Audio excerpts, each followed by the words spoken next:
ever build something and immediately think, wow, what else could I do with that? Well, that's what I did with these magnets. A couple of weeks ago, we introduced magnets for the very first time to the woodworking shop. And you guys have flooded the comments with all kinds of cool and some crazy ideas.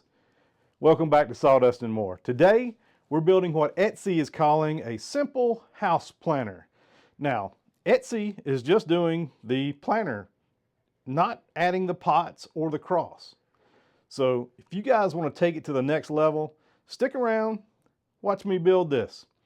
But before we get started, I want you to like and subscribe. There was over 90% of you guys on the last video that are not subscribed to the channel.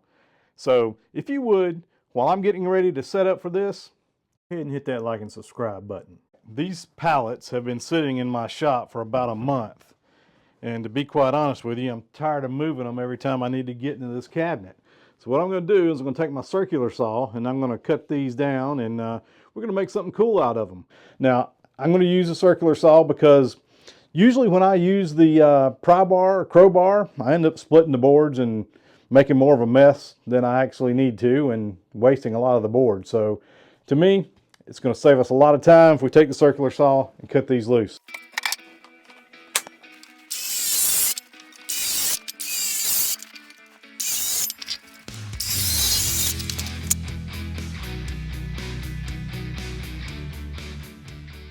So this is just an example of how bad these pallets get beat up and why some of them just aren't worth saving. This one, you can tell, has been through the ringer. It's probably not even going to look good even if we plane it and get rid of that top layer. So I'm just going to give up on the bottom. Normally, I would plane down any of the pallet wood that I get off, but these, they're in pretty good shape. And also, if we're trying to keep this for a magnet project, we don't really need to lose any more of this than we already have. This is currently, looks like it's 3/4, and you know those magnets are 1/2 inch in diameter, so they're going to take up most of this space anyway, because let's see, yeah, they're going to be tight. So we're going to sand this down with some 80 grit, and then we'll move on.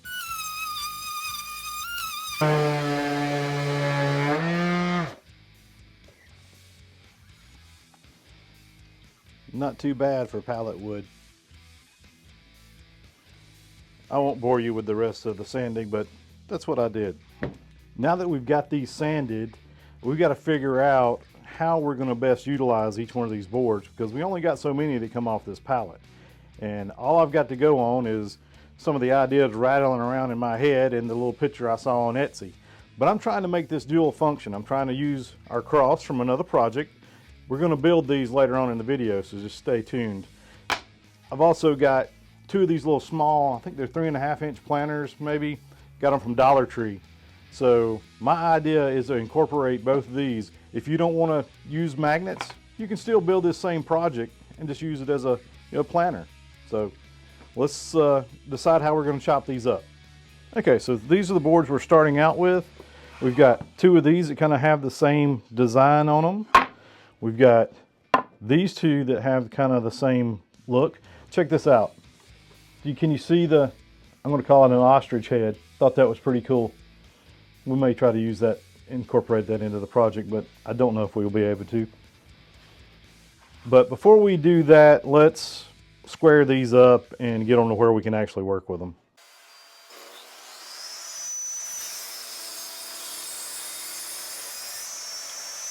All right, so this is what I had in mind. I'm trying to build some kind of planter base for the plastic pots, but also be able to incorporate my magnet cross if I want. So I'm thinking this is a little too tall. I'm going to cut this down. My idea is that the pots will sit inside here, and then we'll have two frames, and then we'll have a pitched roof on the top. Let me cut these down. I don't like the height of these. I decided I'm going to make these 4 inches. Slide that over. And we'll lift the blade just enough above the board to make sure we get it cut. I like the 4 inches much better. So we'll leave it at that, but we don't need it this wide, so we'll cut it down.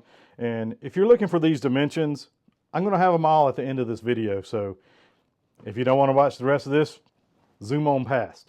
But we're going to cut this down to probably 10 inches. I'll measure again what the two planters pots are, and that's what we'll make it so that two of those will fit in there. We're not going to be able to, I don't think we're going to be able to reuse this wood, so we're going to make it 12 inches, and yeah, that's it, 12 inches. Let me know your opinion, knots or no knots, but the reason I'm going to leave knots in is because 12 inches falls right in the middle of them, but it'll be fine.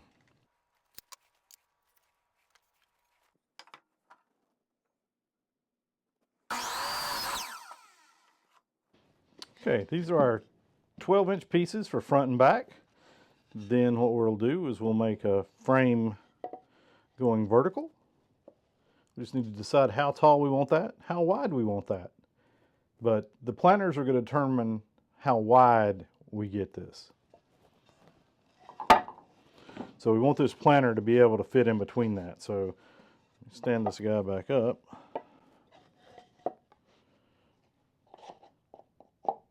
This piece is plenty wide enough, but I don't know that we can clean it up enough. We could probably clean that one up. This one's got a big chunk out of it, so we're going to have to cut one of the other boards down to make up for that. After rethinking this, we've got just enough boards to make this work. The board that has the bad spot on it, we're going to put that on and use that as the base on the inside, so you won't see that. And then we'll cut two of these boards that look similar for our vertical risers. And then we'll take the other two boards that look similar and we'll use them as our roof. That's the plan right now. We'll see how it turns out. Remember our bird we're trying to keep? I know a lot of y'all are going to call me crazy, but I like this. So I'm going to use it in the vertical piece. So I'm going to try to see if I can make that center on the outside of one of the vertical pieces.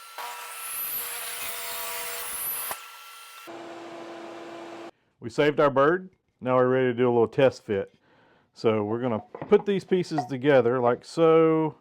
We'll put a clamp on it to hold it into place for us. Put our other piece here. Our pots will ultimately end up in the center.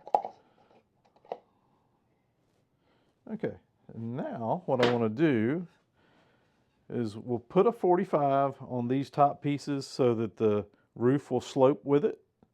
And then you can either put a 45 in the roof pieces or you can kind of do the overlap. I'm probably just going to 45 them and be done with that. Before we move on to the roof, we've got to cut these down to be to match the same size as these vertical pieces are going to be. And these are 3.5 inches wide. So I'm just going to cut these next two boards down to 3.5. We just finished putting the 45 on the roof pieces. So the roof piece will go something like that. But we also need to cut the 45 for these pieces, and then these are obviously way too long, so we'll cut these down as well. I'm using a stop block here because I want both of these vertical pieces to be the same height and have the same angle at the same height, if that makes sense.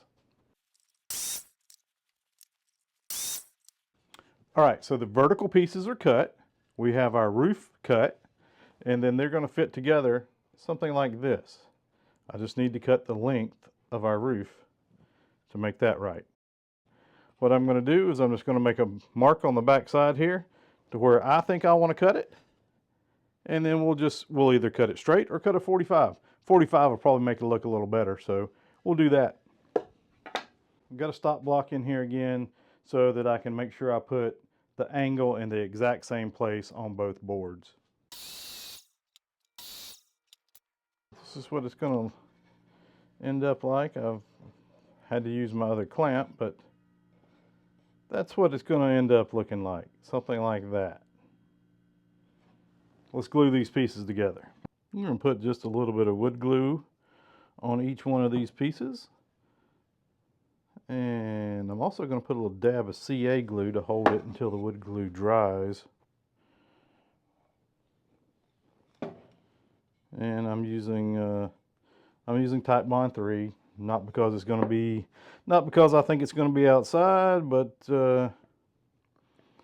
it's just what's in the shop at the time.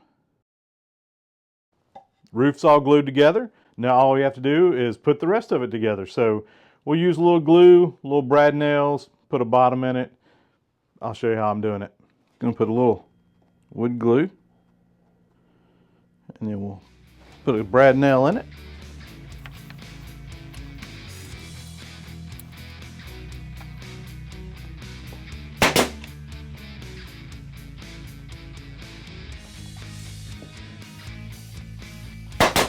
And we'll do the exact same thing on the other side.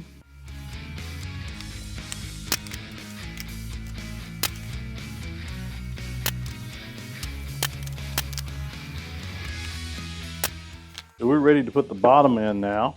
And the bottom, like I said, it's going to be made out of this scrap piece that had the big chunk in it. But we might even be able to miss most of that. Yeah, I believe it will.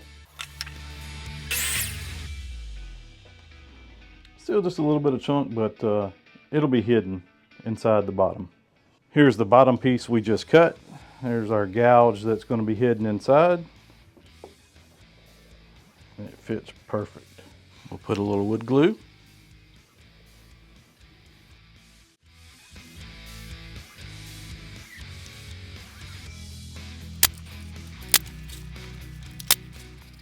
Got my roof where I want it. And what I'm going to do now is just put a little more glue before I put a brad nail in it.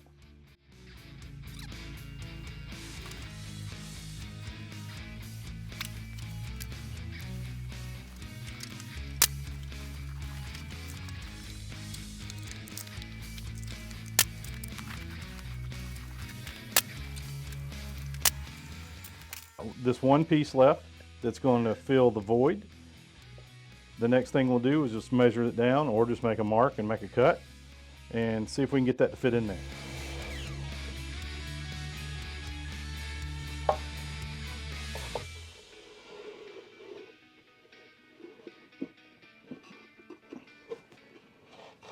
You can see I've did some test cuts here with a hole saw. I really like the way the 3.5 inch looks, but unfortunately our board is only 3.5 inches. So that's not going to really work out for us unless it'll end up being 3 different pieces. I decided to go with the 3-piece method, knowing this would be challenging to say the least. I should have screwed this board to another one and then drilled the 3.5 inch hole. As you can see, there just wasn't enough material to make this a clean cut, and it turned out as a mess. Since I didn't learn with the first piece, I stupidly did it again with the same result. I thought by drilling halfway through on one side and flipping it over and drilling halfway on the other side would help the matter, but it didn't. I was able to clean these up, but this is just not my finest work. I'll try to get some glue on this and get it attached before you get too good a look at it. I'm thinking I got pretty lucky. So these are our 2 end pieces that are in. The pots will fit like that. I think once we get this glued in, it's going to turn out okay.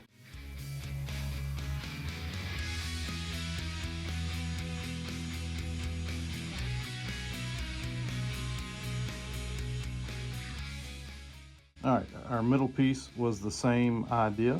We put a little wood glue, a little CA glue.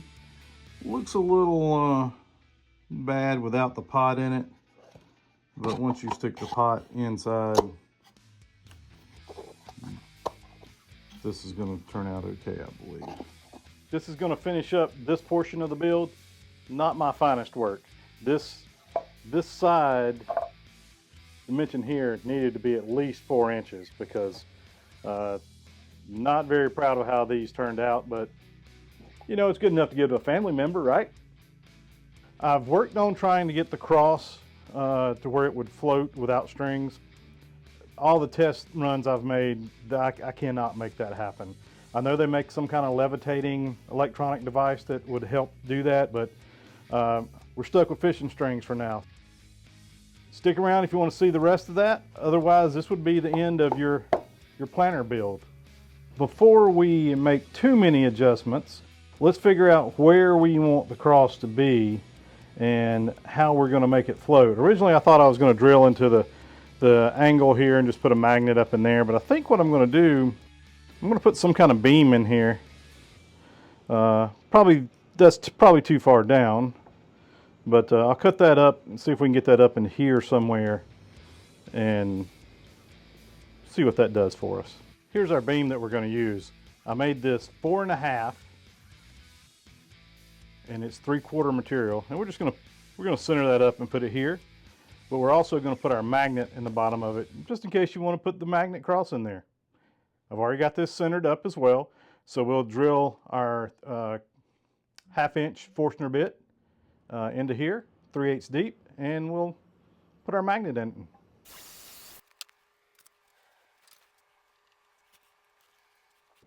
One of the viewers recommended using my micrometer to do the depth adjustment to figure out how deep it was, and I appreciate that. It works awesome. Okay, got our magnets and we're ready to glue those in, the cross and the little beam. And someone mentioned in one of my other videos that I didn't mention anything about making sure you get the magnets in the right direction, because the polarities do matter, because they'll either repel against each other or they'll pull to each other. You want them pulling to each other, and I didn't mention that, so hopefully there's not too many messed up projects out there. What I found the easiest thing to do is to leave the two magnets together. If you're working on one single project, but if you're batching these out, you'll have to remember whatever magnet side you put in there to make sure that it attracts to it. So what I'll do is I'll put the CA glue in, pop that in, and then I'll take the beam, put CA glue in it, and pop that in, and we'll be done.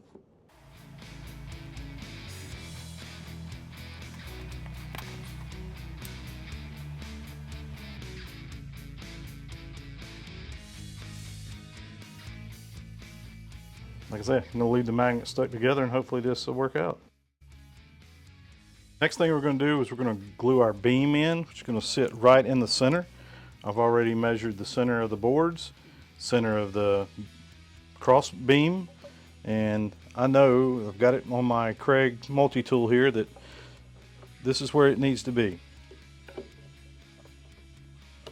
So I'm going to go ahead and glue that in.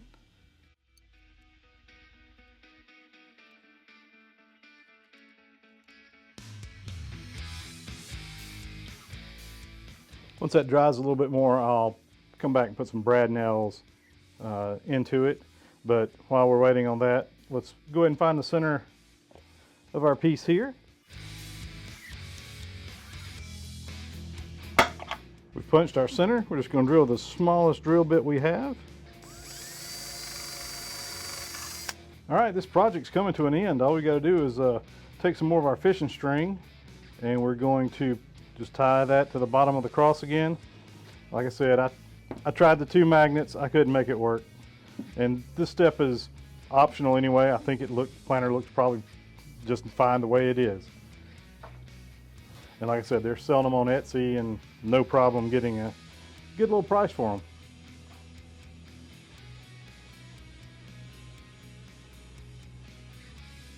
I'll thread my string through again and tie my fishing knot.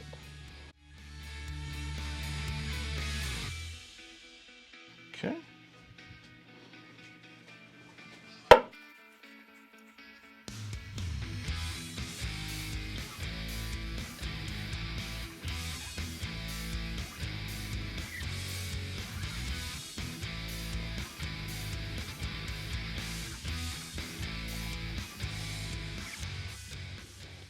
Okay, the string is through.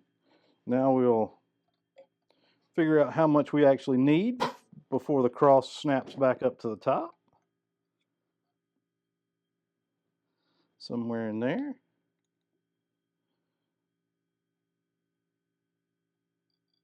I'll mark the string again.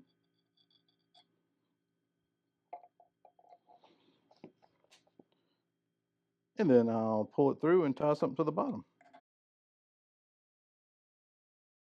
Okay, once you got the washer tied off, sinker tied off, whatever you put in here to hold this string from pulling through, go ahead and cut your slack off. Get rid of all the slack, so it's, and then there's our cross, and then there's the pot. So house planner, floating house planner, floating cross house planner, I don't know. Finished project. We just finished another project, and this one is so changeable, modifiable. I'm not sure if those are words, but you can tweak the design to do anything you want to with this project. The only major thing or flaw of this that I did, this side got to be 4 inches so you don't butcher those hole saws for the pots like I did. I made a complete mess of that. Hey, you get the good with the bad around here. So if you guys have made it this far, I do appreciate it. The dimensions of all this will be at the end of the video. And until I see you again, don't forget to make more sawdust.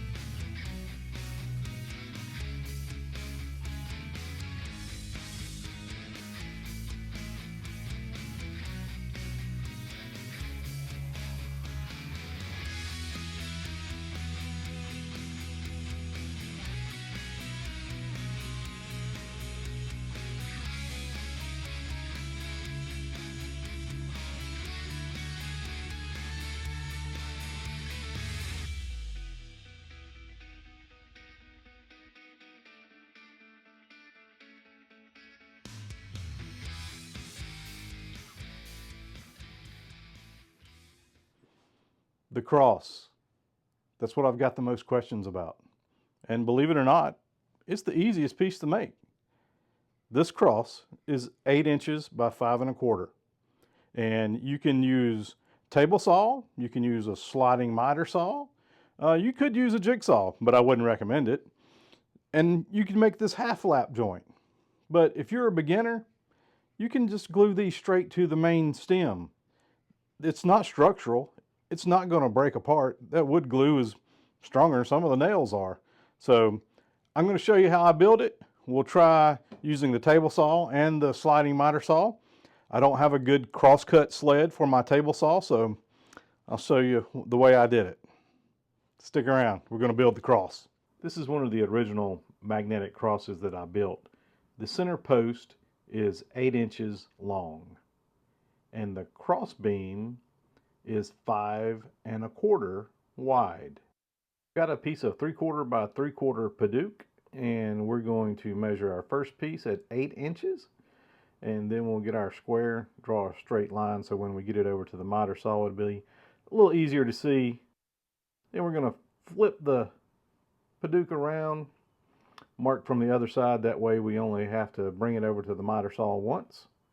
And what we'll do again is we'll measure this is going to be the cross beam, and this is 5 1/4. Now that we've got it over to our miter saw, we'll cut our 8-inch piece first, and then after that we'll flip it around and cut our 5 1/4 inch piece, and then we'll take it back to where we're going to assemble it. Let's start with the center beam. So what we're going to do first is we're going to find the center point of this, which I've already done. This is 3/4. This width is 3/4. And if you don't have one of these, you need to get one, especially if you're bad at math like me. This self-centering measuring tape makes a world of difference. So if you throw that on there and it tells you that 3/4, this is what the size is, 3/8 is the center point. So what I've done, I've come back over here and I've marked 3/8. So that lets me know that that's the center. I'm going to make that a little bit darker so we can all see it here. Okay. This is going to be our cross member, which I found the center point of that already, which this piece is 5 1/4. And if you'll see there, 2 5/8 is the center point. And that's what this mark right here is showing you. So that's going to line up something like so. So that what that tells me is that right here is where I need to do that half lap. So you can hold it with that center point and mark it out on either side. And then we'll use our square.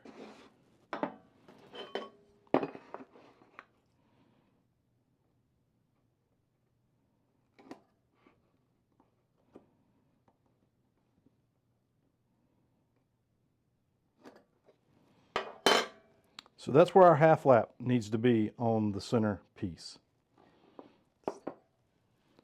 And so that also tells us how much on either side is going to be sticking out, therefore how much we need to measure up to know where this needs to land. Let's do that real quick. So that's 2 1/4. So I'm going to measure down 2 1/4.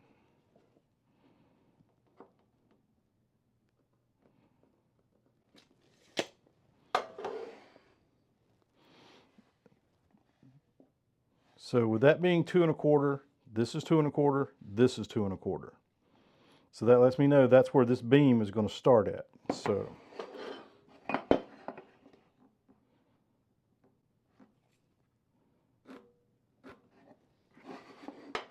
okay. And now I'm just going to place this on here. And this will let me know where I need to stop.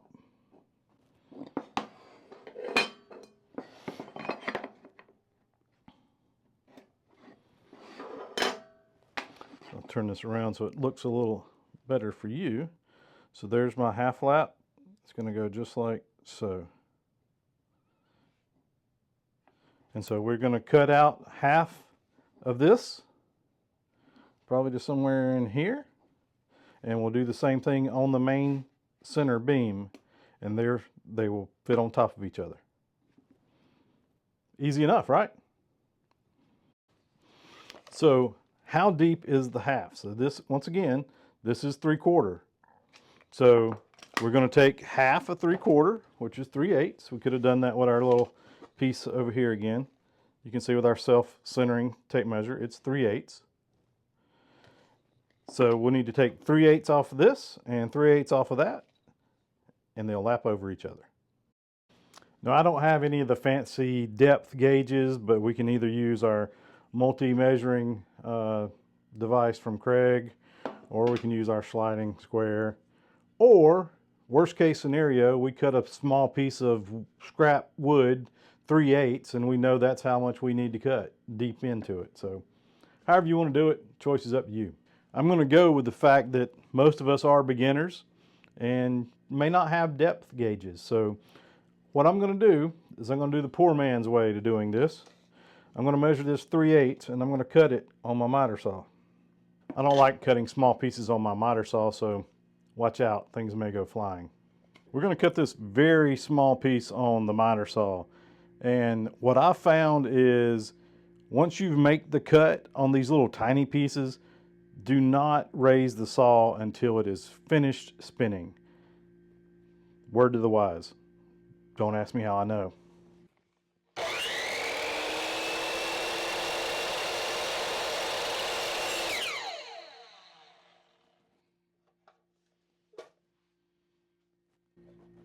You see how that piece shot inside there? If we'd have raised the saw back up while it was still spinning, it could have hit this, and who knows where it would have ended up at. Got my sliding miter saw out. I've got our little 3/8 piece that we've cut. This is going to be our depth gauge. And I'm going to show you how, if you've got a sliding miter saw, how to set this up to where it will not cut past that 3/8 depth. Most of your new miter saws will have this adjustment. This adjustment right here. Usually this piece is flipped in that position to allow it to go all the way down and cut whatever's on the base. If you flip this down, then this becomes your adjustment as to how deep it'll cut. Notice it won't go all the way down anymore. So what I'm going to do is our 3/8 thickness that we just cut, I'm going to stick that there. I'm going to pull the saw down, and you can see that it's doesn't quite go that far down, so I'm going to release that just a little bit more, and that's where the stop is.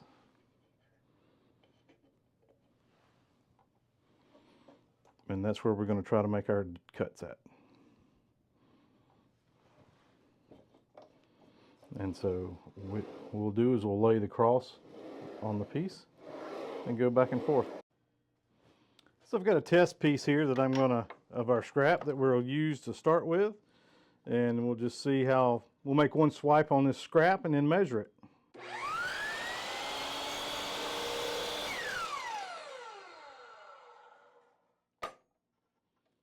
So you can see that it made our little depth, did not cut all the way through.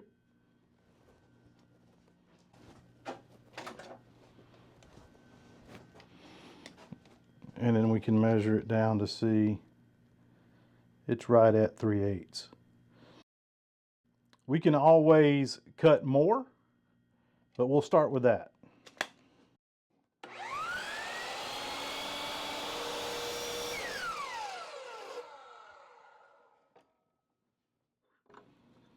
So I made my first cut just under my pencil point because I want these to be super tight.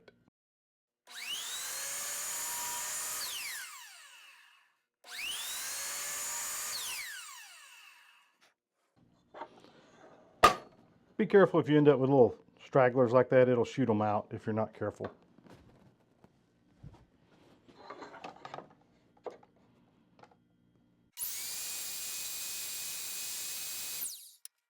Okay, there's our first part of the lap. So we can test this out and see, look, it fits in there really tight so far, so I like that. Next, let's do the same thing on the cross member.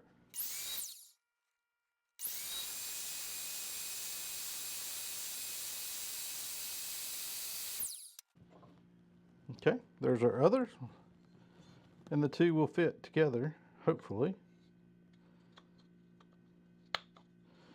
We're just a little bit short on this piece right here. See how I left them just a little long? I like to have it, make sure it's a really tight fit, so I'll cut that down just a little bit more because they won't quite clear each other right now.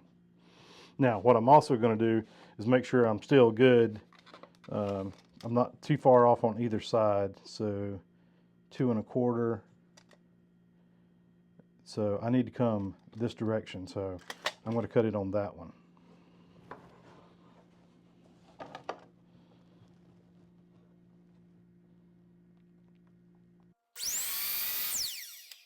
And I'll try this a couple times just so I don't make too large of a cut.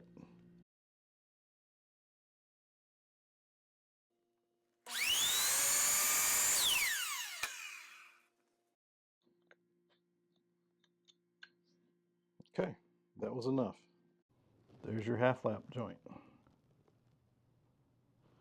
We'll erase the pencil mark off, put a dab of glue in it, but it's nice and tight.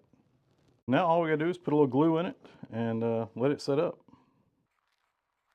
Trying not to get it everywhere so I don't have to sand a lot of it out. If it get any squeeze out, I don't want to be sanding it.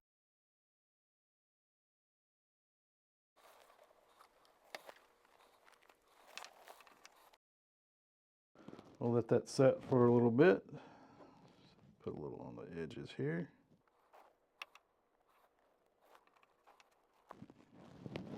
Still got some squeeze out, but we'll let that set for a few minutes. The glue for our cross has dried, and now we're just going to sand a little bit and get some of these pencil marks off. But that's how you do the half lap. I can tell this video is getting a little long, so we're not going to do the table saw method. If you want to see the table saw method, you're just using a cross-cut sled, so let me know, and we can revisit that next time.